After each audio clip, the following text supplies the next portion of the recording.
Hi everyone, welcome to good reviews channel. நாம இன்னைக்கு பார்க்க போறது சீன் நம்பர் 62 படத்தோட ரிவ்யூ தான் பார்க்க போறோம். இந்த படம் அமேசான் பிரைம்ல அவைலபிளா இருக்கு.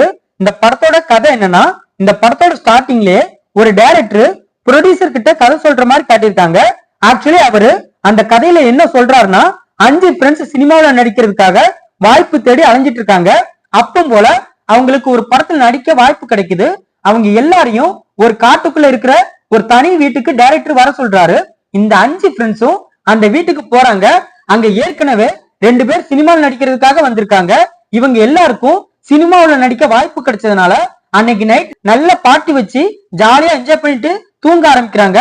மறுநாள் இவங்க எல்லாரும் எந்திரிச்சு பார்க்கும்போது இவங்க எல்லாரோட கை கால்களும் சங்கிலியால கட்டப்பட்டிருக்கு. அது மட்டும் இல்லாம அந்த வீட்டுக்குள்ள கொஞ்சம் கூட வெளிச்சம் வர முடியாத அளவுக்கு கதவு ஜன்னல் எல்லாமே பூட்டி இருக்கு. இது போக அந்த வீட்டுக்குள்ள அப்பப்போ ஒரு விஷவாயும் வந்துகிட்டு இருக்கு. இதுக்கப்புறம் இவங்களுக்கு என்ன நடந்துச்சு, இது எல்லாத்தையும் இவங்களுக்கு பண்ணது யாரு, இதுல இருந்து இவங்க தப்பிச்சாங்களா இல்லையா, இதுதான் இந்த படத்தோட கதை. இந்த படத்தோட பிளஸ் படத்தோட ஸ்டோரி இன்ட்ரெஸ்டிங்கா இருக்கு.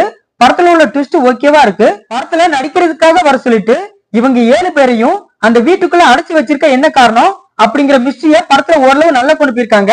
படத்தோட பிஜிஎம் மற்றும் சினிமாட்டோகிராஃபி ஓகேவா இருக்கு. இந்த படத்தோட மைனஸ் படத்தோட ஸ்டோரி இன்ட்ரெஸ்டிங்கா இருந்தும் அதை ஸ்கிரீன் பிளேல ரொம்ப சொதப்பி வச்சிருக்காங்க. படத்துல நடிச்ச எல்லாரோட நடிப்புமே சுத்தமா சரியில்லை. படத்துல உள்ள ட்விஸ்ட் ஓகேவா இருந்தாலும் அந்த ட்விஸ்ட் அந்த அளவுக்கு இம்ப்ரெஸ் பண்ணல. அது மட்டும் இல்லாம அந்த ட்விஸ்டுக்கு அப்புறம் காட்டுல சீனையும் படத்துல திரும்பவும் காட்டியிருக்காங்க. அதெல்லாம் ரொம்ப போரிங்கா இருக்கு. படத்துல இவங்க 7 பேரோட கை காலையும் கட்டி போட்டதுக்கு அப்புறம் இவங்க எல்லாரும் ஒரு சாவி எடுக்க ட்ரை பண்ணுவாங்க. அதெல்லாம் ரொம்பவே லாஜிக் மிஸ்டேக்கா இருக்கு. படத்துல அந்த வீட்டுல இருந்து தப்பிக்கிறதுக்காக இவங்க பண்ணக்கூடிய விஷயம் எல்லாம் கொஞ்சம் கூட சுவாரஸ்யமாவே இல்ல. படத்தோட ஃபர்ஸ்ட் ஹாஃப் ரொம்ப ஸ்லோவாவும் லேகிங்காவும் இருக்கு. படத்தோட கிளைமேக்ஸும் சுத்தமா சரியில்லை. இந்த படத்துல சில அடல்ட் சீன்ஸ் இருக்கிறதுனால இந்த படத்தை ஃபேமிலியோட பார்க்க வேண்டாம். இந்த படத்தை ஆதாம் டைரக்ட் பண்ணிருக்காரு. இந்த படத்துல ராஜ்பால், கோகிலா, அமல்தேவ் இன்னும் பலர் இந்த படத்துல நடிச்சிருக்காங்க. மொத்தத்துல இந்த படத்தை பார்க்கலாமான்னு கேட்டா ஒரு பிலோ அவரேஜான டிராமா த்ரில்லர் மூவி பார்க்க நினைக்கிறவங்க இந்த படத்தை பார்க்கலாம். இந்த படம் அமேசான் பிரைம்ல அவைலபிளா இருக்கு.